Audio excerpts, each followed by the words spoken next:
Whether you're trying Vintage for the first time or you're an experienced Vintage gamer looking for a metagame update, this video will tell you everything you need to know before jumping right back into Magic's most powerful format.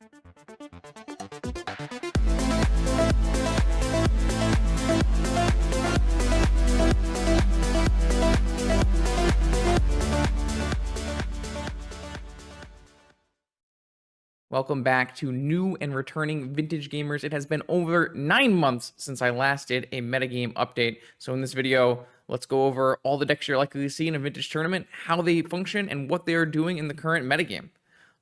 You might ask, what are we looking at right now, Justin? We are looking at the Vintage MTGO metagame dashboard compiled by the community with some help from Daybreak's new API.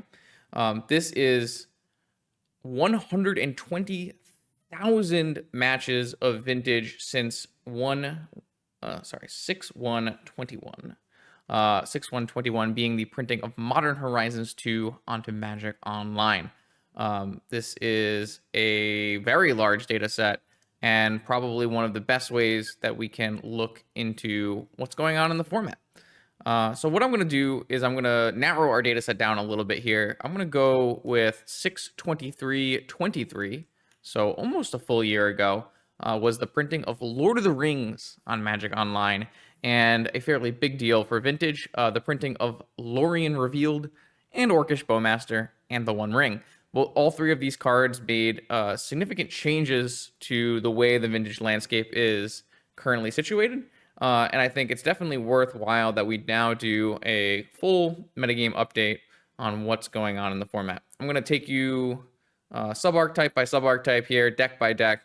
We'll go into the Goldfish page and pick out a example deck list, and I'll tell you, we'll see how the deck works and how it functions in the current space of Vintage.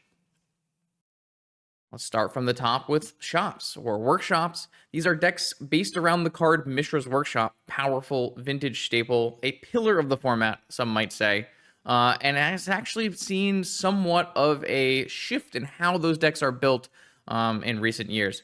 The most played workshop deck at 10% of the metagame is actually called Jewel Shops, and it is not a Sphere Resistance based workshop deck. It is a combo deck. It is not a prison deck. Jewel Shops is built around casting the card Coveted Jewel. Now that is not a Vintage staple with a long history. This is a commander card, 6 mana, enters the battlefield, draw 3, and it can make 3 mana of any color. And the downside here is, well, it's a 6 mana artifact, but the real downside is if someone attacks you, they take the jewel and they draw 3. This doesn't happen if you simply never give your opponent a turn. So the number one goal of this deck is to use your Mishra's Workshop and other restricted fast mana to play a turn 1 Coveted Jewel or a turn 1 The One Ring. The One Ring has added an additional 4 strong payoffs to this deck from Lord of the Rings, and I consider this deck to be adjacent in the same style of deck as something like Oops All Spells. It's a little bit slower. I consider this a turn 1.5 combo deck. You're looking to either play, a One Ring on turn 1 or Coveted Jewel on turn 2, with turn 2 being the last turn your opponent sees. This deck is fast and powerful and very Vintage in style. It does technically have Force of Will to back up your combo, but it doesn't have a lot of blue cards in the deck, so sometimes your Force of Will might not be turned on. You will see this deck sometimes called Paradoxical Outcome in various data sets because it does play the card Paradoxical Outcome. But this Paradoxical Outcome is not central to what this deck is doing. It sometimes can produce a blue mana and pick up all your Moxen and put them back down and draw a bunch of cards and combo that way. But it's much more likely that you are going to play the Coveted Jewel or the One Ring first, and then from there, play the rest of your cards, Metamorph to copy Jewel, and then eventually you can take infinite turns with Time Vault and Manifold Key.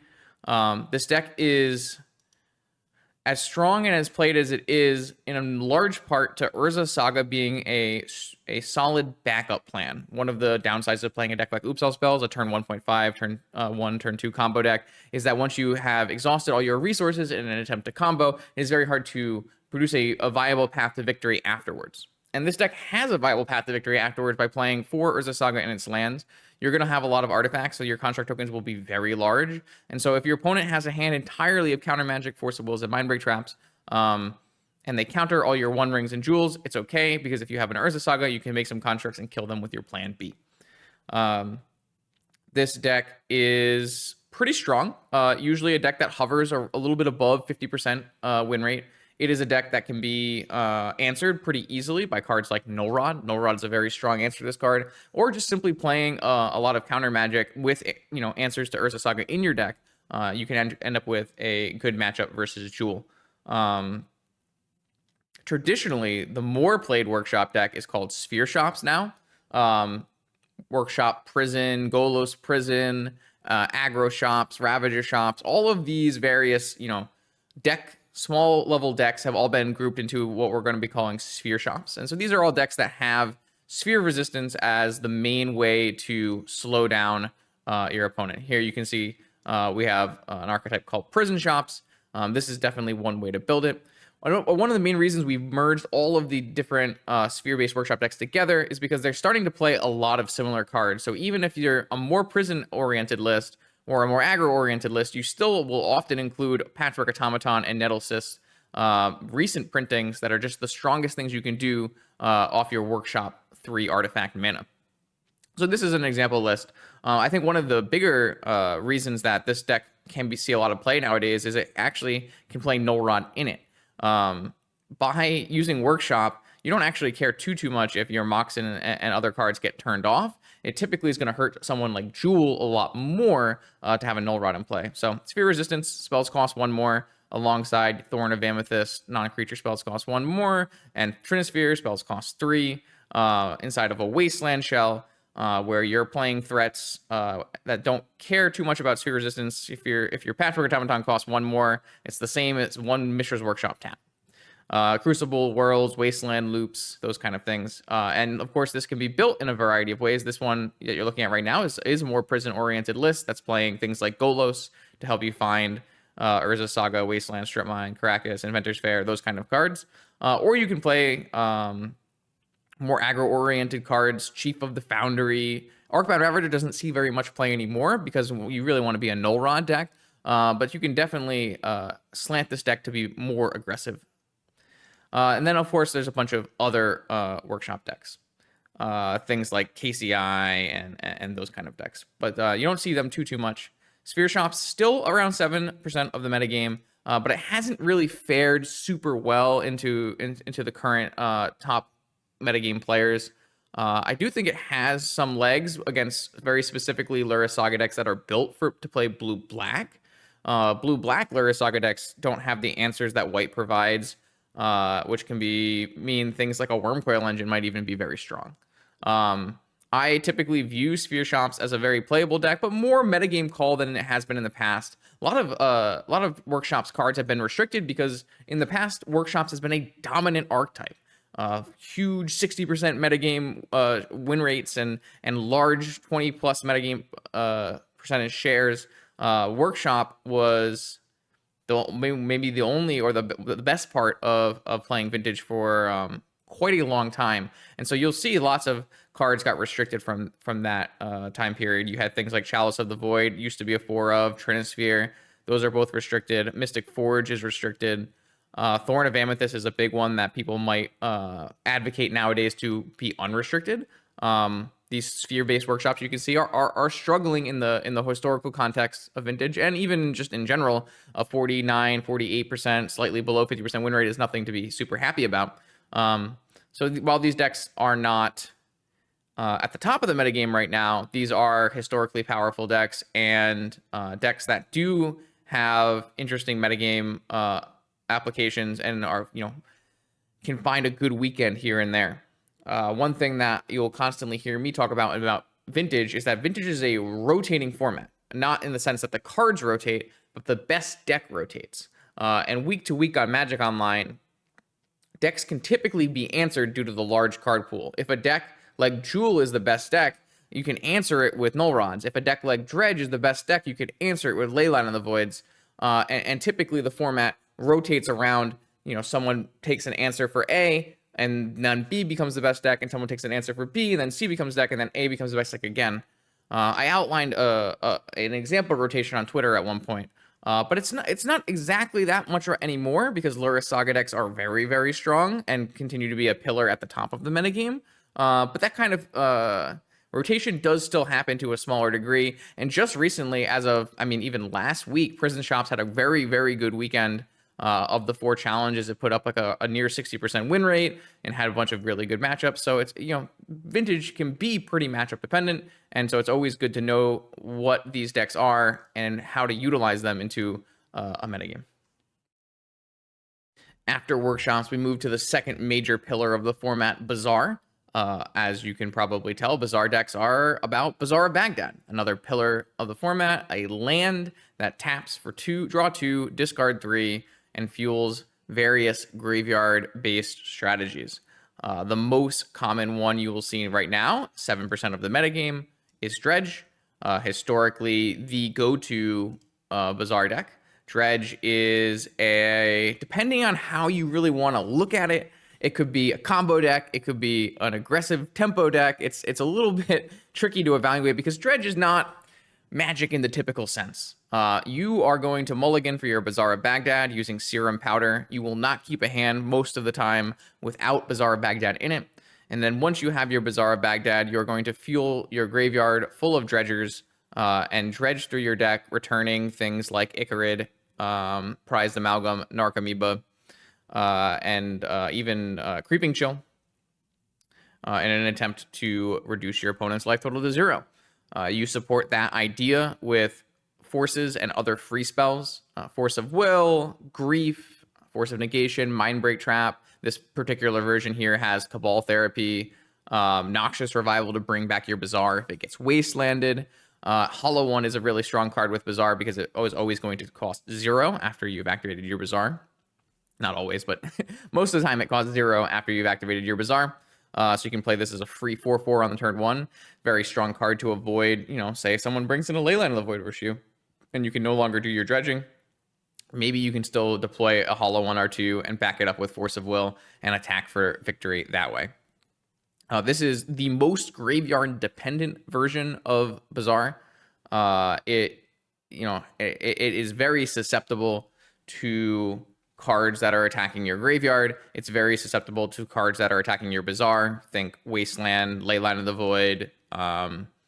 Think Pithing Needle, naming Bazaar of Baghdad. That's a big one. All of those kind of things make Dredge a deck that ebbs and flows from week to week. If you expect your opponents to not include enough cards in their sideboard to address Dredge, then Dredge is an extremely powerful deck that can easily win a tournament. If players board lots of cards in their sideboard to beat Dredge, then Dredge becomes not a very strong choice for the weekend. And that has been true for a very long time, ever really since Grave Troll was restricted. Grave Troll being the premier Dredge card with Dredge 6, also being a green card to pitch to Force of Vigor, another free spell. Ever since that card was restricted, Dredge has not had the same dominance over the metagame. For a good couple of years on Magic Online, Dredge was one of the best choices every single weekend, and that is no longer the case now. It's more of a week-to-week kind of thing. So you can see 7% of the metagame, but a win rate that ebbs between 49 and 51%, depending on the weekend. There are 2 other kinds of Bazaar of Baghdad decks, and these are focused around the card Vengevine, and you have 2 ways to approach your Vengevine deck. The number 1 way to approach your Vengevine deck and the second most played Bazaar deck is called Countervine. You might also hear other terms like Squeevine or Pitchvine. They all are the same deck. This is a Bazaar of Baghdad deck where you have to mulligan to Bazaar of Baghdad with Serum Powder, but instead of using Dredgers, you're going to negate the card disadvantage of Bazaar by playing cards like Squee, Goblin Nabob, and Master of Death, which return from your graveyard to your hand every upkeep. So if I have 3 Squees in my yard, it's like my Bazaar of Baghdad is drawing me 2 every turn, instead of being -1 card. And so this goes a little differently. You're going to use Hollow One. This, of course, still using Hollow One, but then you're going to try to play Vengevines and return them from your yard by casting Hollow Ones and Root Wallas, Basking and Blazing. So this deck can very frequently have, something like 9 free power on turn 1, and then back that up with the full set of forces: 4 negation, 4 forces of vigor, 4 force of will. You have your 4 noxious revival to return your Bazaar. And sometimes noxious revival can even be a time walk. You just make sure you put your opponent's, fetch land back on the top of their library. They don't have any outs to draw, that kind of thing. This deck is actually surprisingly a lot like a tempo deck. This is more of a Delver style strategy in the sense that you're going to play a low costed but high power creature and then try to ride it to victory, protecting it with free counter magic. So this one, while being a Bazaar deck and being wildly different from Magic, actually has some tie-ins to some other decks in other formats because of the way it plays out its games. That being said, it is, of course, still a Bazaar deck that is centered around finding Bazaar and utilizing the graveyard to a pretty heavy extent. It's going to still be weak to all the same things Dredge is weak to. Besides something like maybe some certain Dredge hate pieces, like Grafdigger's Cage or Containment Priest. Those are a little less good against this version because a lot of the things are not coming out of the yard besides Vengevine, though that might not be true anymore with the card Poxwalkers now being on Magic Online. That's a pretty interesting one. But you can still expect things like Leyline of the Void, Needle, Bazaar, Wasteland. All of those cards are still going to be very, very good here. A third archetype that is not very commonly played, and I'm not even sure we're going to be able to find it, is Aggro or Hogak or something like that. Let's see if we can find one. Here we go. A very small metagame share now, less than 2%, and dwindling. These are all grouped together in what I call Aggrovine, and these decks are different from Countervine in that they are not as all in on Bazaar. These decks can somewhat function without a Bazaar activation, or can function off of one Bazaar activation and say your Bazaar gets wastelanded. They have already done what the major amount of what they wanted to do, and they're going to play other lands in their deck to facilitate continuing the game plan. The main one is Gaia's Cradle. You might sometimes hear this deck called Cradlevine. Not a great name because sometimes the Countervine deck can also play Cradles, and then you have 2 Cradlevines. So aggro-oriented decks do typically here play Gaia's Cradle. So if you're playing your free Root Wallas, then you have a lot of green mana. You can use that green mana to play the interaction in the form of Collector Roof. So this is still going to be Hollow One, Vengevine, and Root Wallas as your main plan. But instead of playing a bunch of Force of Wills and a bunch of blue cards and cards that return from your yard, you're going to kind of avoid the graveyard and instead use the free creatures you've already played to fuel up a Cradle and play Collector Roof as your main form of interaction, or a Hex Drinker to get around removal and try to get in for 6 with protection from everything. So you can see here, the deck is a little bit different. It's going to have Moxen in it. It's going to have green lands in it. And it gets you the ability to play Boseiju, which is really, really nice at answering things like a Sphinx of the Steel One out of Tinker, though that doesn't happen as much anymore as it used to. But, Boseiju killing off an Urza Saga, totally reasonable. This deck has really struggled since Lord of the Rings. Actually, not a terrible win rate, still around 50%, but you're not seeing a lot of play with this deck. And one of the major reasons for that is because Lord of the Rings introduced Orcish Bowmaster. Orcish Bowmaster is really, really solid against the non-Dredge Bazaar decks. The Dredge deck doesn't actually care because once you're dredging, you're not drawing cards, and the Bowmaster doesn't matter very much. But these 2 Vine decks really care about drawing cards every turn with Bazaar, and that triggers Bowmaster and can become very, very hard to deal with. So theoretically, while this deck would be pretty good into a classic Lurrus Saga deck, the addition of Bowmaster has changed things. And you don't typically see too many Aggrovine players anymore. That being said, very strong to know about. A good weekend for this deck can easily put it into a top 8. Still an archetype to think about when you're playing the format. And definitely an archetype to know about if you're looking to brew for a certain weekend. Maybe you can see a hole in the metagame and do something like that. Maybe, Lurrus Saga, our decks, and we're going to get to Lurrus Saga very shortly, is a series of decks that have different matchups depending on what color your Lurrus Saga deck is. And so maybe there's a weekend where Lurrus Saga is not playing Bowmaster, then maybe you could take advantage of that with something like an Aggrovine deck.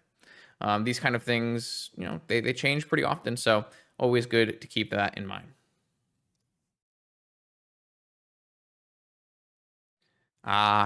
Control decks. The number one deck in Vintage right now is a Lurrus Saga control deck. We're going to skip to that one. Since Lord of the Rings has been printed, it's around 15% of the metagame. In more recent times, as of the recording of this video, more like 25% of the metagame, and one of the most winning decks in the entire format, while being the most played deck in the format. Lurrus Saga is the Vintage deck right now. Now, Lurrus Saga grouped up here is a couple different decks that all function similarly. The main core idea of Lurrus Saga is going to be Lurrus as a companion, 4 Wasteland and 4 Urza Saga, 4 Force of Will, and 4 Lorien Revealed. Lorien Revealed is the big catalyst to this deck's surge in popularity and power onto the top of the metagame. This is a control deck that doesn't care too much about the fact that it has 9 colorless lands in it, because you can use your Moxen, especially your off-color Moxen, and Lorien Revealed to always be able to find your island to cast your spells, or your Underground Sea to bring back your Lurrus or Bowmaster. This deck is not confined to blue-black, though right now, as the recording of this video, it is the predominant version of the deck. You're looking right now at a recent blue-black list. But this deck can be blue-black, blue-white, Esper. It can have green. It can have red. It can really be almost anything. As an example, I'm seeing a Bant-colored one right here. Let's just take a quick peek out of curiosity. Splashing Fast Bond, Loam, Crop Rotation, Outland Liberator. So there's a lot of ways you can build the concept of Lurrus Saga. I wouldn't say Lurrus Saga is a specific deck anymore. It's more of a concept and deck building. And it's really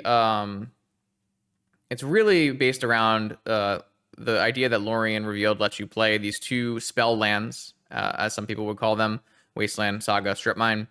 And then your whole deck is fueled by the fact that if you are to play, 6 to 8 Forces of Will and Negation, you can regain the cost of that by buying a Lurrus from your companion zone and rebuying Mishra's Bauble every turn to draw a card, rebuying Dress Down or Spreading Seas to draw a card. Spreading Seas kills an Urza Saga, goes to the graveyard, and you can replay it. So you're just going to play a very solid blue control strategy with good fast mana, an extra card in hand, and very powerful spell lands. You have, of course, all your blue restricted cards to go with your Forces and Loriens.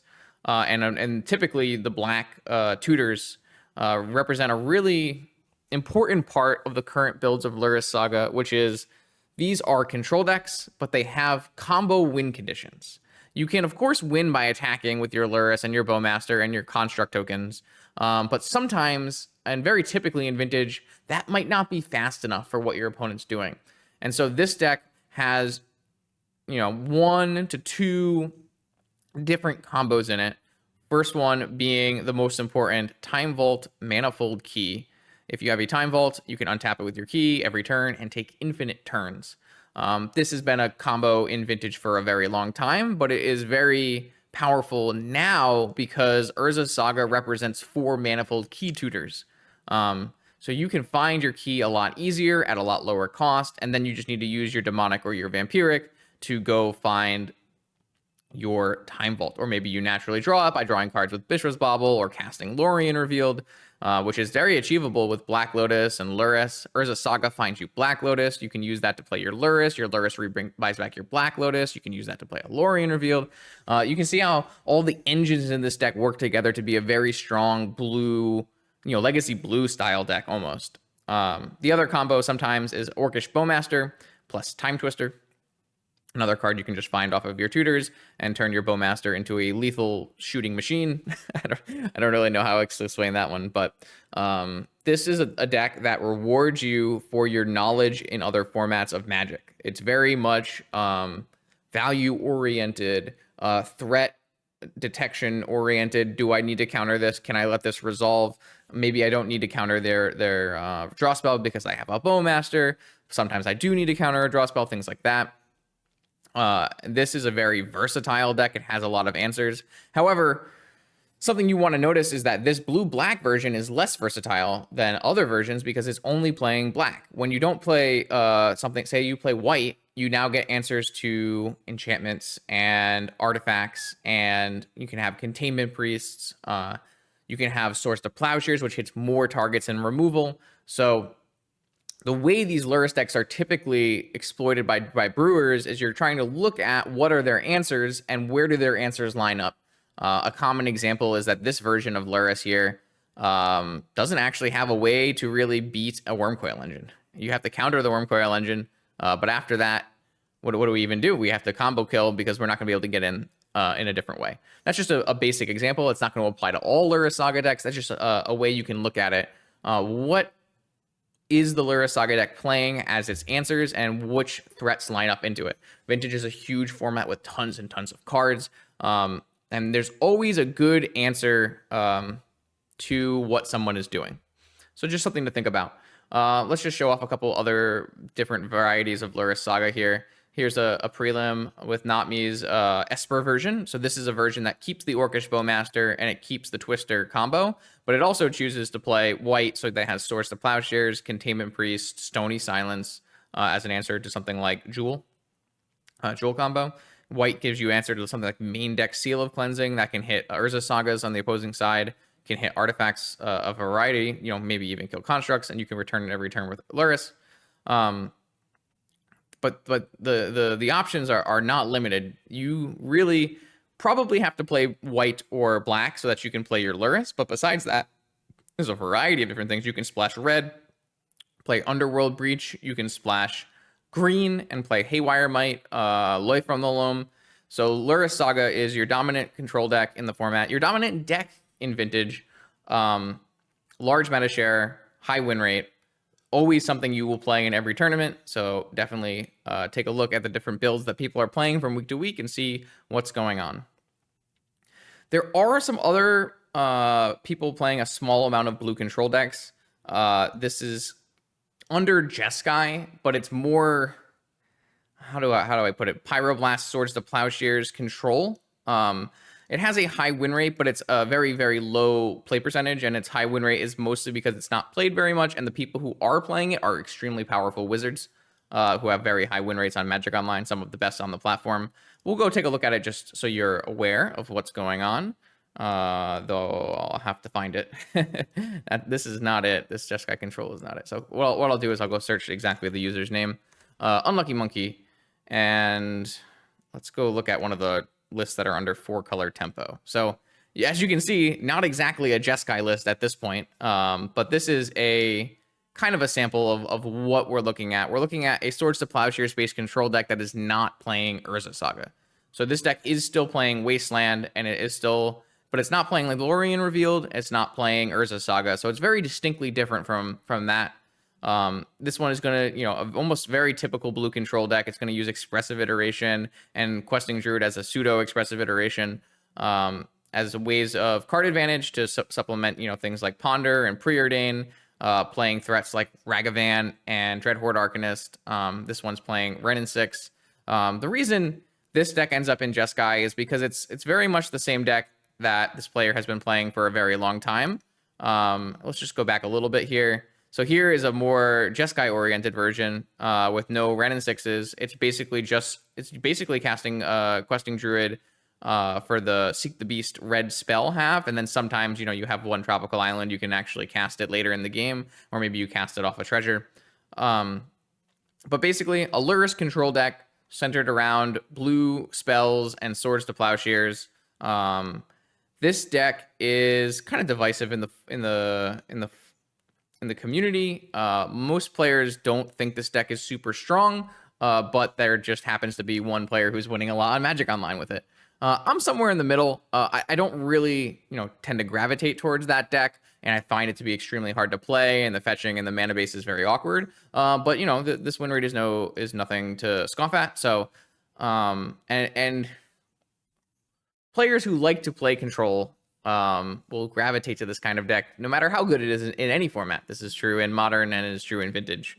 So if you have a local metagame maybe that has a bunch of players who like to play control, and for some reason maybe they don't like to play Urza Saga, that might be a choice for them.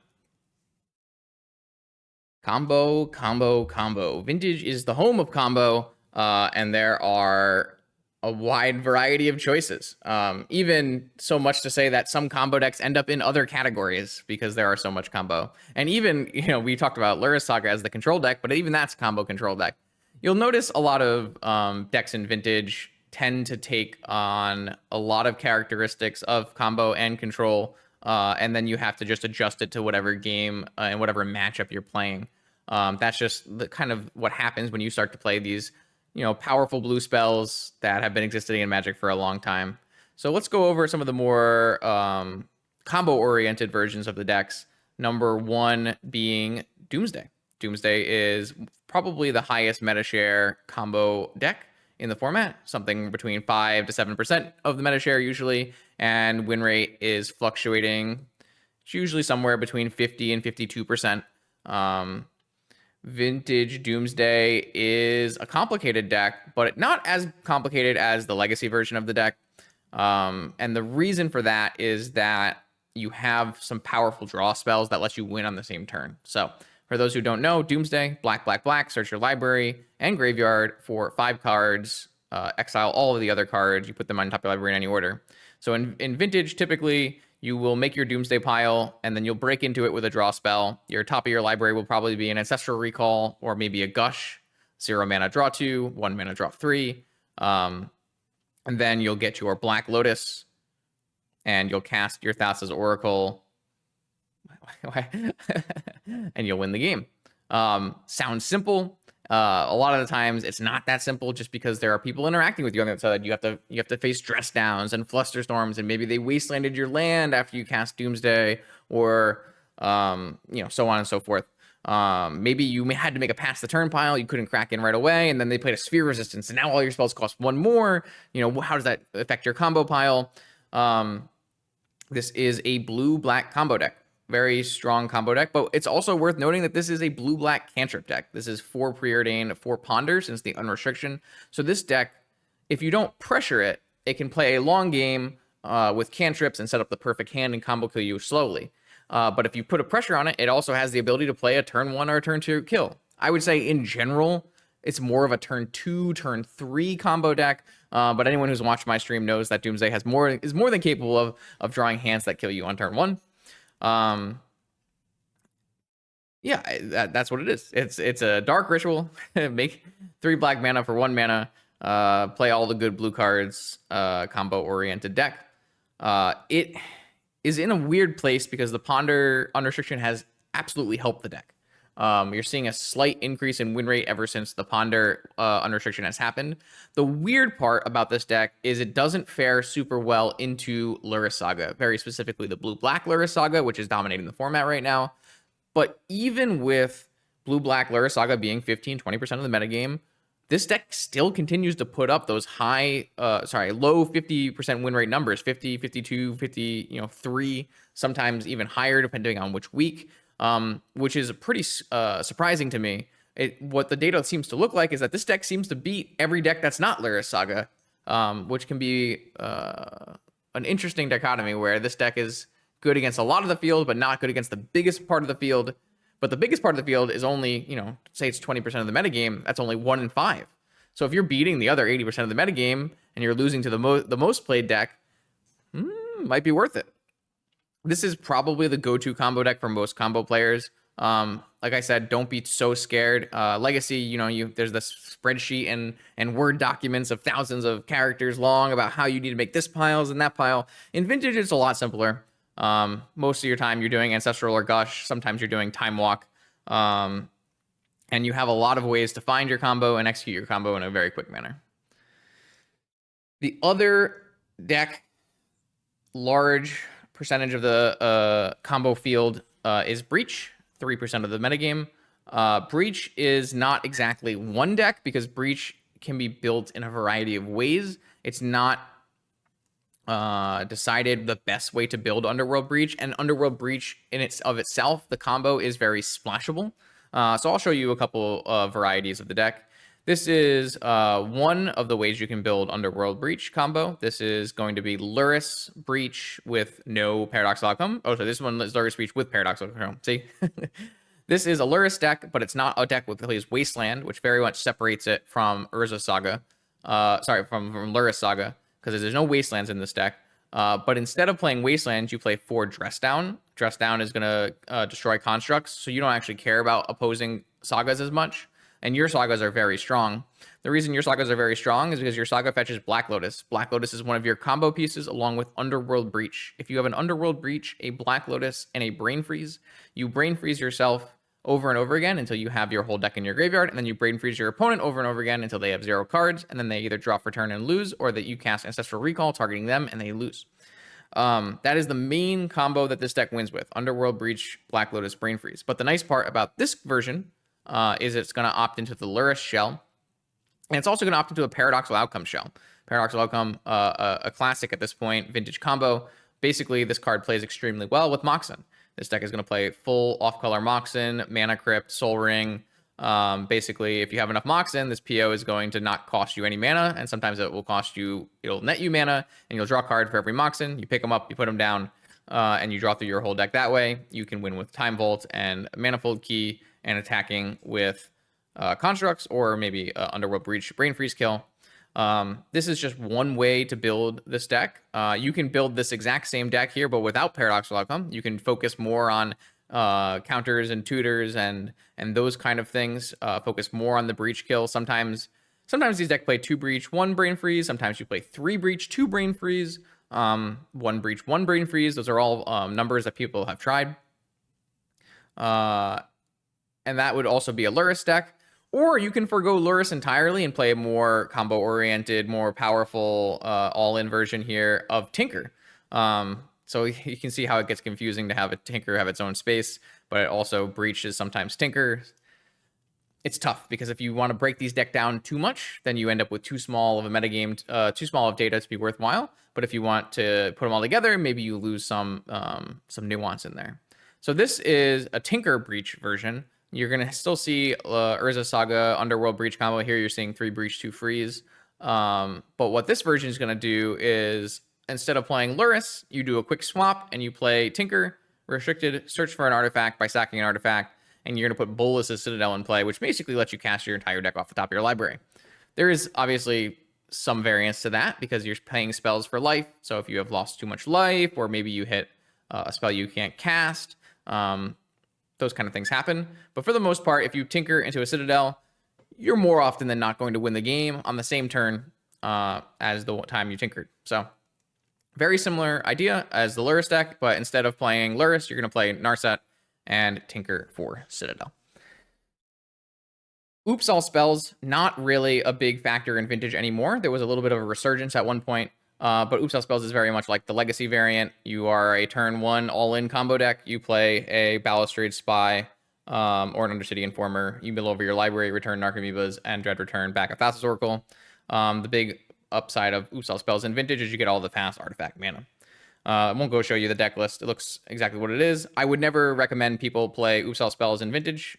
It does see play from time to time, 1% metagame share, because people know about it and want to try it, and it's very alluring. But it is typically the lowest win percentage deck of any deck that we actually record as an individual deck. For actual Storm-oriented gamers, we have Beseech Storm. Beseech Storm is kind of a low meta share right now, just because of how much Luris Saga is existing. But Beseech Storm is the one true Storm deck of the format. Am I going to be able to find any Beseech Storm decks? 90 days? I sure hope so. Am I missing it? Oh, here it is, Beseech Storm. 1% of the metagame. Sounds about right. Here we have it at 3% of the metagame since Lord of the Rings. It definitely saw a resurgence after Lord of the Rings, but kind of has fallen off a little bit since then. This is a Tinker deck, but I would say first and foremost, it's a Yogg-Will Storm combo deck. Beseech the Mirror is 1 black, black, black with Bargain, and if you bargain, you can cast a spell that costs 4 or less that you tutor for. So the main goal of this deck is usually going to be Dark Ritual out of Beseech the Mirror, sacking all of your Moxen to get more Beseech the Mirror. So maybe Beseech for Beseech for Beseech, sacking all 3 of your Moxen. On the last Beseech, you get Yagwo, which lets you replay things from your yard. You replay all your Moxen from your yard, and then cast another Beseech, this time getting Tendrils of Agony, and killing your opponent with Storm. Make them lose all their life, and you gain all the life. But this deck is a little bit versatile in the fact that you do have Urza's Saga, which actually is an enchantment that you can bargain to breach, which is pretty important. So you have Constructs plan, you have a Vault Key plan, you also have Beseech the Mirror for Tinker, Tinker for Citadel, so you're a Tinker deck. You can sometimes play a lot of other things in here. You can play a Shieldred, you can play a One Ring. But Beseech the Mirror has a little bit of flexibility in that area. But yeah, it's a combo deck that doesn't have a lot of like rebound potential. It did just get Ponder unrestricted. This is definitely one of the decks that could play Ponder. It can be a little difficult with Urza's Saga to always have the black mana and the blue mana and the artifacts to Beseech. But if you are a Storm aficionado, this is the place I would point you. A powerful deck in a vacuum, but sometimes maybe right now not the best metagame call. You can see here, it's usually floating between 49 and 50% win rate. And the last deck in our combo category is a low metagame share, 1 to 2% metagame share, but a high win rate, very similar to Jeskai in the fact that it is piloted mainly by 1 or 2 very competent individuals. So I don't even know if I'll be able to find it. Oh, we did. Sweet. That's great. Turbo Vault Key is a deck made by mostly Sprouts and Shere Khan, also known as Nico Boni. And those two individuals are some of the two individuals who have the highest win rates on Magic Online.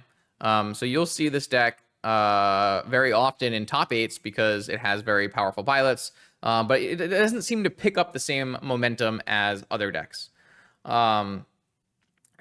Nowadays, this Turbo Vault Key has evolved quite a lot in the past few months. Nowadays, this deck is kind of looking like a Lurrus Saga deck in the sense that it is, the Urza Saga, Wasteland, Lorien Revealed, Force of Will. It has all the things I told you were components of Urza Saga, but instead of playing the more control-oriented cards like Bowmaster and more counter spells, we're going to lean heavier into the combo aspects of the deck, and that's why this deck is typically called Turbo Vault Key. We're going to do things like play Oswald Fiddlebender, which lets us search for Time Vault Key. We're going to play cards like Paradoxical Outcome, but sometimes not even 4, sometimes 1 or 2 Paradoxical Outcome as more combo-oriented draw engines.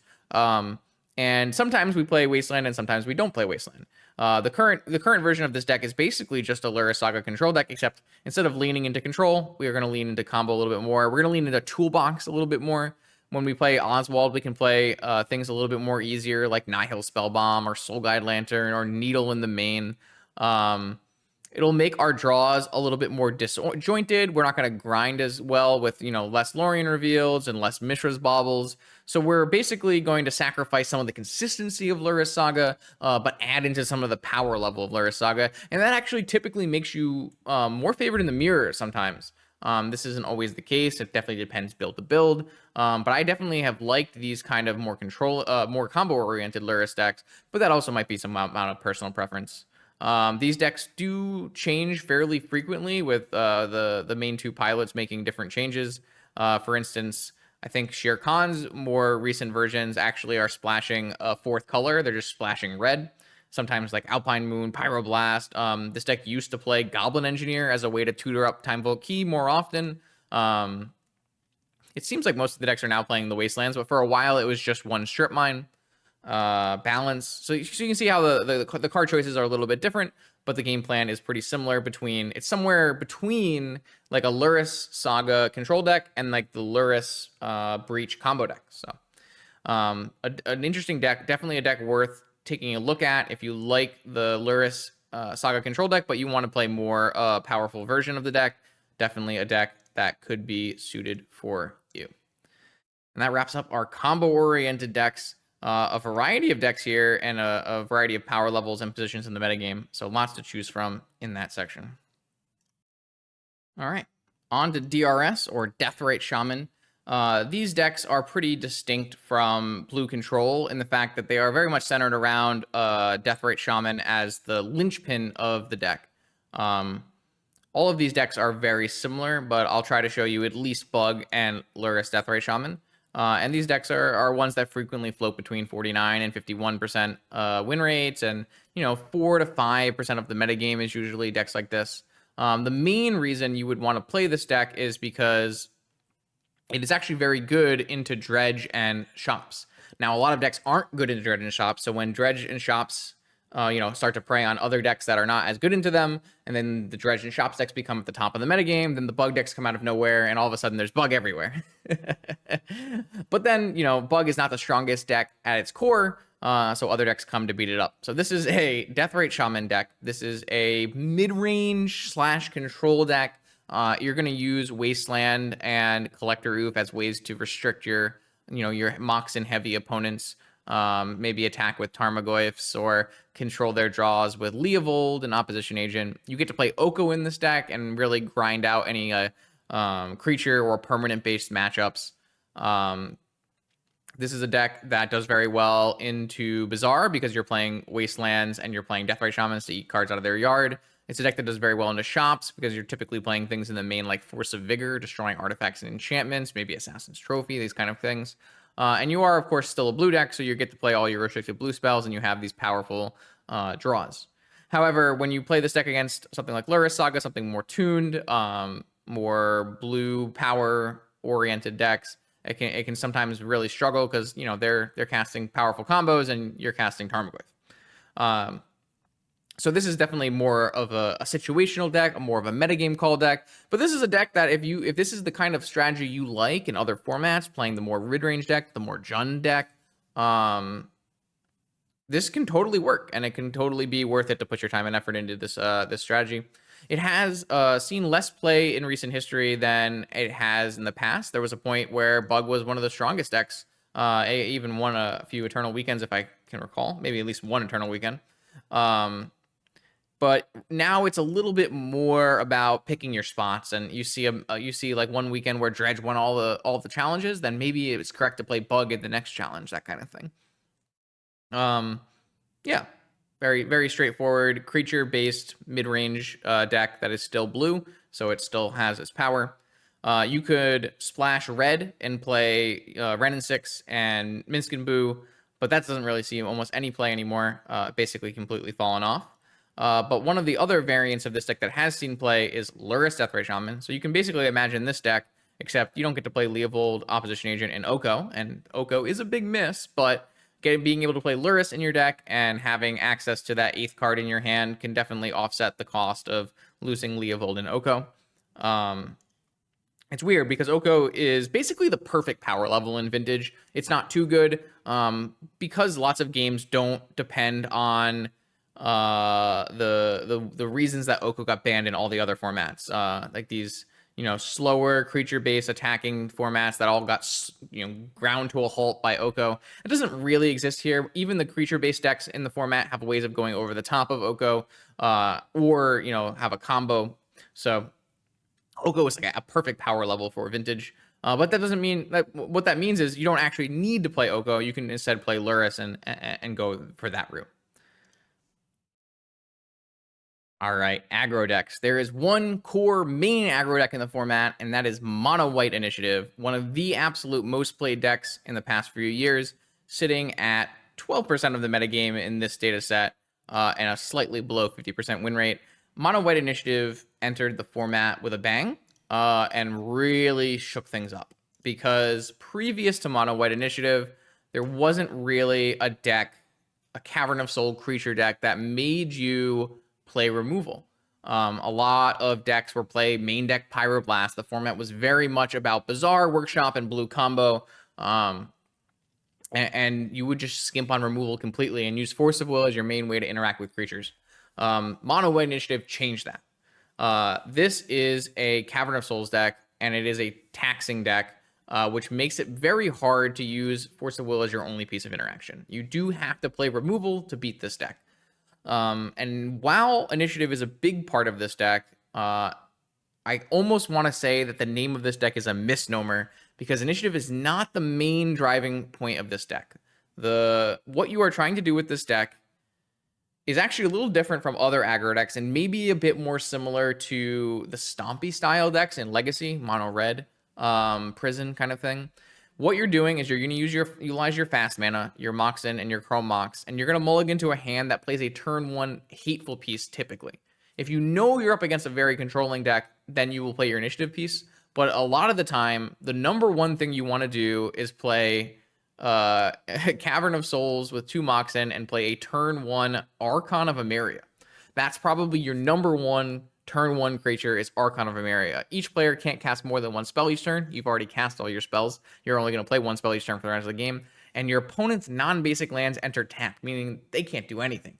If they have like a handful of Moxen, they can only play 1 per turn. If they have a Bazaar of Baghdad, it's entering tapped and slowing them down for a turn. Then maybe you're able to wasteland it before it even activates. This is the number 1 card in this deck. The main game plan is play Archon of Emeria and then follow it up with initiative creatures, White Plume Adventurer, and Seasoned Dungeoneer. What these 2 cards do are they're extremely above rate, high clock pieces where a Seasoned Dungeoneer is going to kill your opponent extremely fast. So you do need to do some amount of locking your opponent down. This might come in the form of Archon as the best option, but it also has things like Dauntless Dismantler, making your opponent's artifacts enter tap. This card can blow up Urza's constructs. Thalia to a lesser extent. Sometimes decks don't even play Thalia anymore, but Thalia would be a main staple that you would expect to see in this kind of deck. Anointed Peacekeeper, makes you look at your opponent's hand, make spells or abilities of a card cost more. Lauren is a nice way to answer Urza Sagas or other different artifacts and enchantments. And then you have Chancellor of the Annex, which is just a reveal on your upkeep, or not your upkeep. At the start of the game, you can reveal this card, and if you're on the play, it basically is like having a Force of Will. Your first play is going to almost always resolve because if your opponent casts Force of Will as their first spell, it's going to get countered. Later, after you reveal your Chancellor, you can always put it underneath a Chrome Mox as a way to make white mana. This is the premier aggro deck of the format, and it came into Vintage, and it hit very hard. When this deck initially became part of the format, it had extremely high win rates. It had, upwards of 60% win rate. It was featured 20+% of the metagame, and everyone freaked out. Everyone's like, oh no, this deck is so good. Do we need to restrict this deck? And it turned out that people needed to adjust their play patterns with this deck in mind. So something that you can do is, if you know your opponent's on mono white initiative, it doesn't make sense to hold your Force of Will, because what if they have a Cavern of Souls? So what you can instead do is, you can actually force their Black Lotus or force their Mana Crypt, and then they can't play a creature on turn 1. You get to untap, play all your Moxen, and get ahead. Also, the fact that people weren't playing removal contributed a lot into this. So now you'll see lots of decks that have 4 removal spells or more in their sideboard. A lot of times, a lot of combo-oriented decks that I play have 2, 3 Dismember. Dismember being like a very low mana cost, high efficiency answer to these cards. You'll see decks play things like Snuff Out and Soul Rend, and this deck became a ubiquitous part of the metagame, and the metagame adapted. You have all of these cards in your Vintage pool. You can change what you're playing, and you can change how you play, and it has come to the point now where we're finally starting to see a decline in Initiative's metagame share. Initiative's metagame share was around 20, but it's just slowly dropping. It's around 10% now, and its win rate has plummeted substantially. It took a long time for the play rate to plummet with the win rate, but with people adapting to the deck, people understanding how you combat the deck, it's now just a staple part of the format, and that's actually perfect. I think this deck was extremely good for Vintage because it forced players to address the board state. It forced players to play removal and address creatures and not just rely entirely on Forcible. That's something that this deck and Urza Saga have done really well, is pull back Force of Will's influence on the format a bit.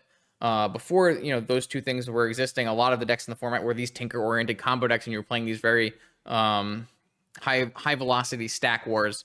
And now the format is a lot about what's on the board, dealing with Urza Saga, dealing with mono white initiative. So while this deck hasn't been performing super well recently, it's a very nice deck for people who want to attack with creatures. I wouldn't actually say this deck is a super good entry deck for players, because it does require some amount of like sequencing. You need to understand, I should hold my Cavern of Souls so that they don't know I'm on mono white. I can play my Moxen out. They won't counter my Moxen, and then I drop my Cavern of Souls and play my creature.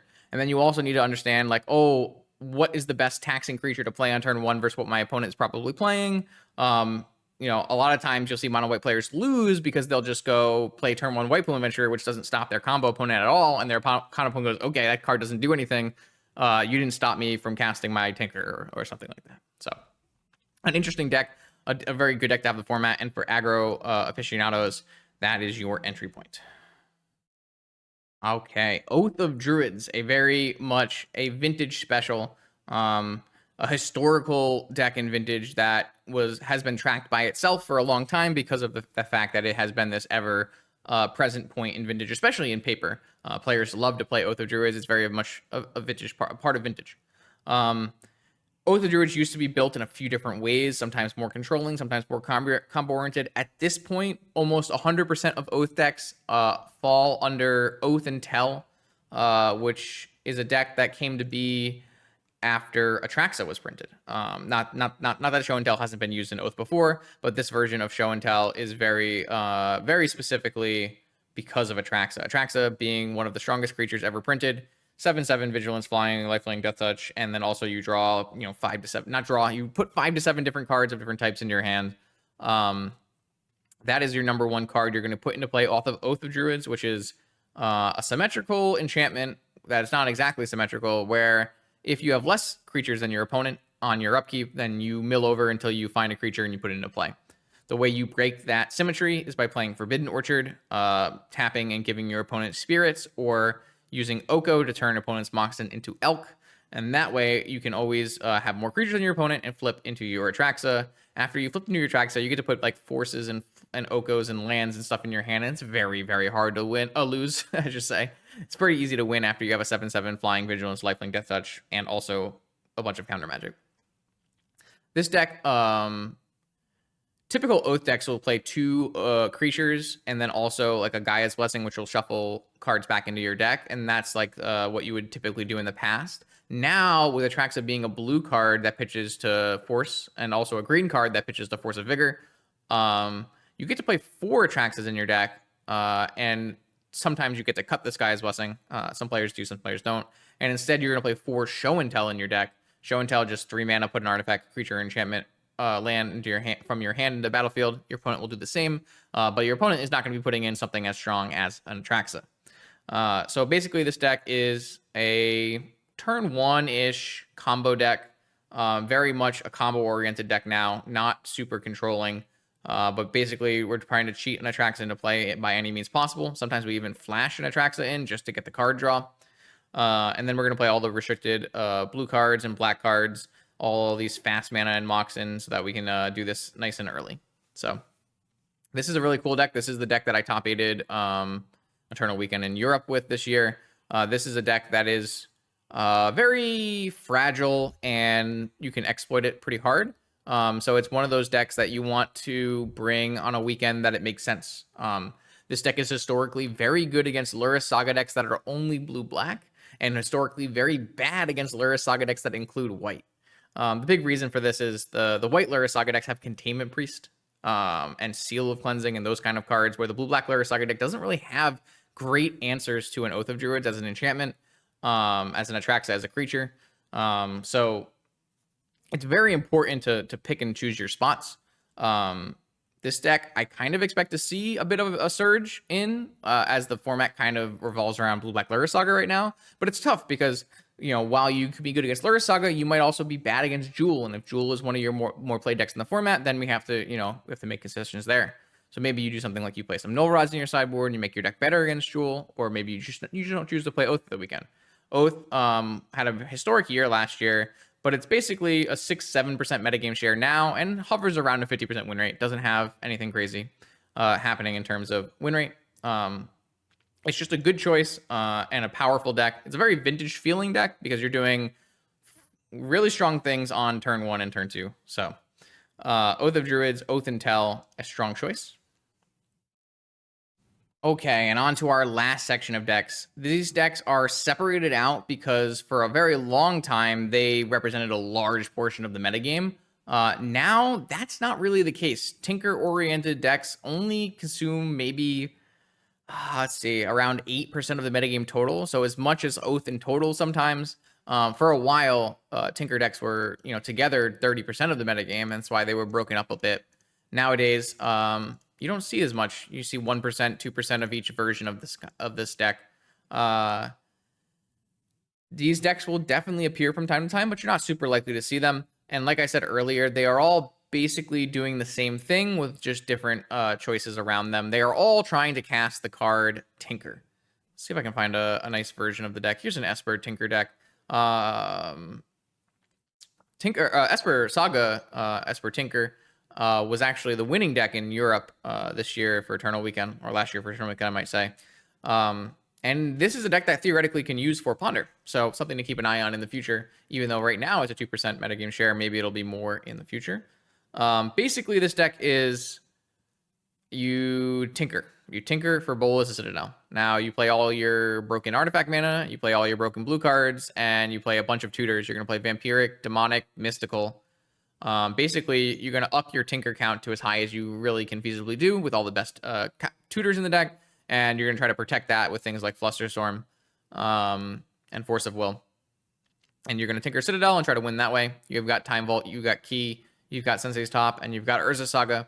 And then after that, it doesn't matter too much what you want to do. You can play, Monastery Mentor, you can play Narset.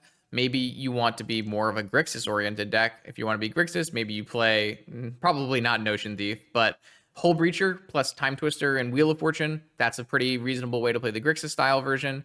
The Esper version tends to be a little bit more controlling, playing things like Swords to Plowshares, Balance, Fragmentize, Lavinia.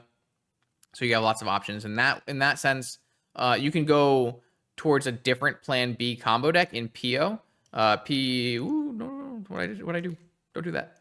PO is my historical best deck in the that I was basically got famous for, as much as you can say famous. But basically, a PO deck is going to look very similar to this Esper Tinker deck, but instead, it's going to play 4 Paradoxical Outcome, and it's going to be more oriented on playing your Moxen and trying to combo that way. Maybe you don't play Ponder and you play PO, which basically makes you a more volatile but higher power level deck. You could, instead of playing PO, and you can use your Moxen to play initiative creatures. So basically, this deck has 10, 12, 14 maybe flex slots in it, and with those final flex slots, you can choose to do a variety of things. Maybe you want to play Lavinia and Mentor, or maybe you just want to play White Plume Adventure and Season Engineer and play a more aggressive-oriented version of the deck. Maybe you don't want to play those cards, and instead you want to play the One Ring, and that way you have more controlling elements. I think this one should be a One Ring deck. No, that's a Goblin Welder deck. There are so many ways. Here's a One Ring version. So this is a version that plays the One Ring. So you're still playing, all your Moxen and all your blue tutors and all those things. But instead, we're gonna try to focus on using our fast mana to play a One Ring. Or you could use your fast mana to play a PO. Maybe you can use your fast mana to play either of them.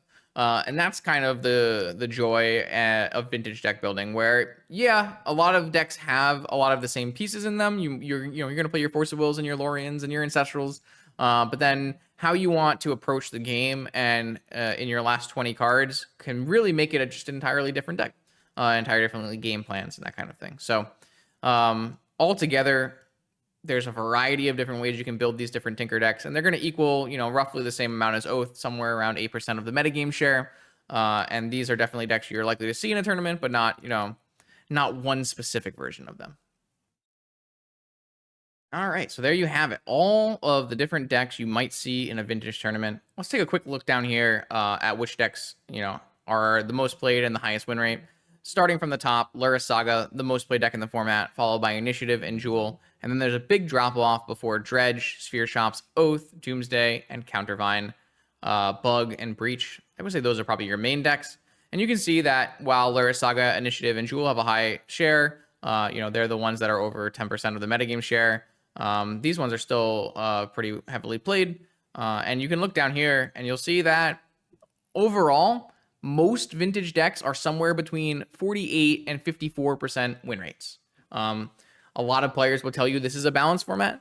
Some players will tell you it's not because of Lurrus Saga. It depends on how you really want to look at it.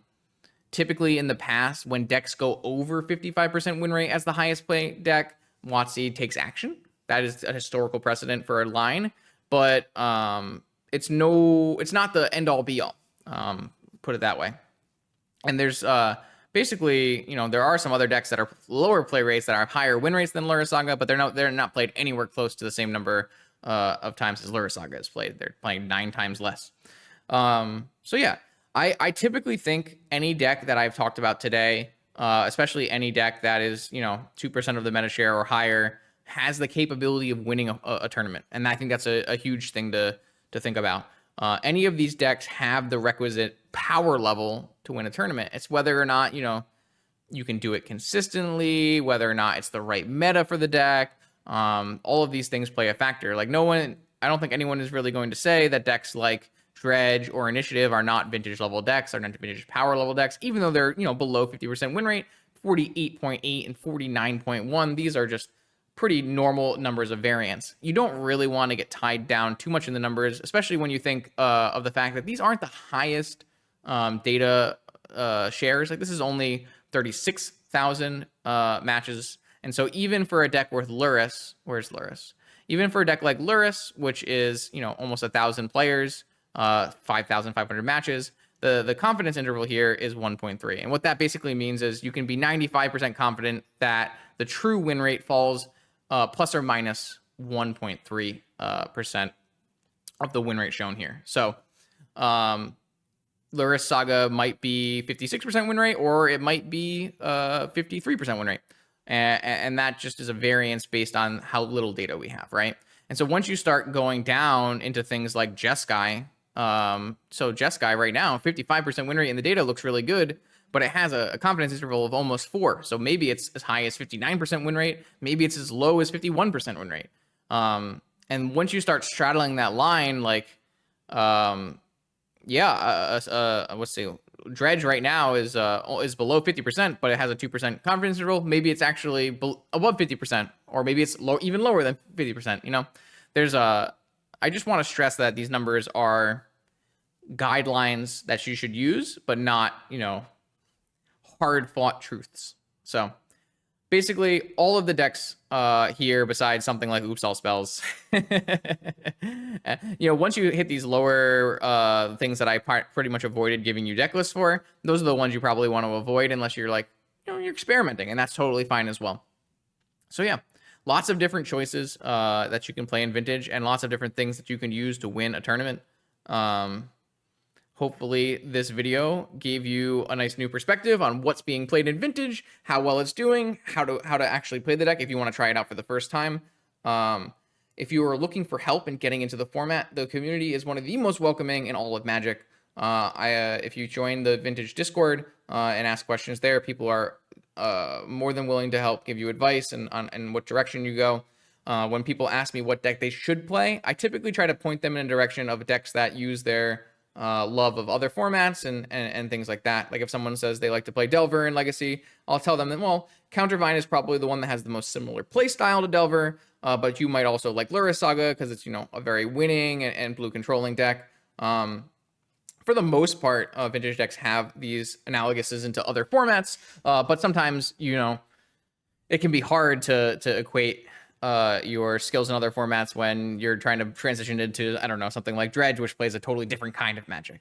So yeah, but like I said, Vintage on Magic Online, very affordable, even more so than other formats like Modern. Vintage and Paper, most players are going to play with you no matter what. Even if you have a deck entirely of proxies, Vintage players, above all else, want to play Vintage. So don't be afraid to proxy up a deck, play with some locos. Maybe you don't have anyone to play Vintage with, proxy up 2 decks and find someone who wants to try it out with you, and then give it a go. Hopefully you will all enjoy the format as much as me. Hopefully you have good luck in your upcoming tournaments for any returning Vintage gamers. If you want to see Vintage content, this YouTube channel is a great place to be. I put 3 videos out every week on Monday, Wednesday, and Friday, typically always gameplay videos of a variety of decks. I try not to do the same deck too many times unless it's a very important tournament that I'm trying to win. I will do brews and I will go outside the metagame and try out new cards on this channel. So if you're interested in that, I hope to see you on Monday, Wednesdays, and Fridays. Good luck, gamers. Enjoy the Vintage.